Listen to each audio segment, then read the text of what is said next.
Possessive adjectives, possessive pronouns. এই possessive adjective সাধারণত তার পরে একটি অবজেক্ট গ্রহণ করে, কিন্তু পসেসিভ প্রোনাউন নিজেই একটা অবজেক্ট। পসেসিভ প্রোনাউনের পরে কোনো অবজেক্ট থাকে না। উদাহরণ দিয়ে বুঝিয়ে দিচ্ছি, যেমন দিস ইজ মাই পেন। এখানে মাইটা আছে পসেসিভ অ্যাডজেক্টিভ, কিন্তু এই পসেসিভ অ্যাডজেক্টিভ মাই এর পসেসিভ প্রোনাউনটা কি? মাইন। সেন্টেন্সটা হবে দিস বুক ইজ মাইন। দেখো, মাইনের পরে কোনো অবজেক্ট নাই। অনুরূপভাবে এটাও তাই, দিস ইজ ইয়োর পেন্সিল। ইয়োরটা এখানে পসেসিভ অ্যাডজেক্টিভ, কিন্তু এর পসেসিভ প্রোনাউনটা কি? ইয়োর্স। বাক্যটা হবে তখন this pencil is yours, this pencil is yours. This is his cake, এটাই দিস কেক ইজ হিজ। এই হিজটা এখানে পসেসিভ প্রোনাউন। যেমন দিস ইজ হার ব্যাকপ্যাক, এই হারটা একটা পসেসিভ অ্যাডজেক্টিভ।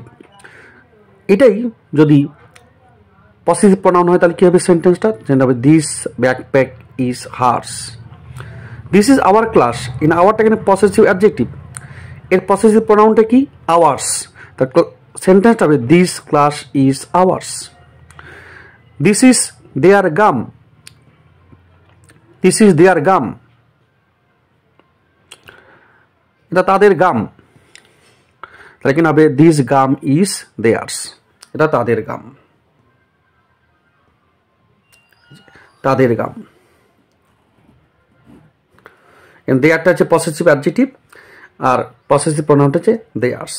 দেখো, পসেসিভ অ্যাডজেক্টিভের প্রত্যেকটার পরে অবজেক্ট আছে। মাই বুক আছে, your pencil, his cake, her backpack, our class, their গাম।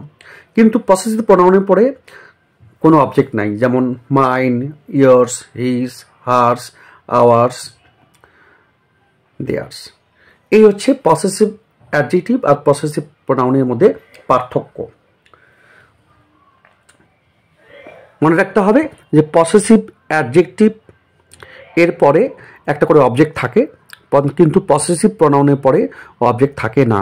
তাছাড়াও একটু মনে রাখার বিষয়, my possessive adjective, mine possessive pronoun, your possessive adjective, yours possessive pronoun, his possessive adjective, his possessive pronoun, her possessive adjective, hers possessive pronoun, our possessive adjective, ours হলো possessive pronoun, দেয়ারটা হলো possessive adjective, আর দেয়ার্সটা হচ্ছে possessive pronoun. এই হলো possessive adjective আর possessive প্রোনাউনের মধ্যে পার্থক্য, এবং ব্যবহারের মধ্যে ইউজের মধ্যেও পার্থক্য।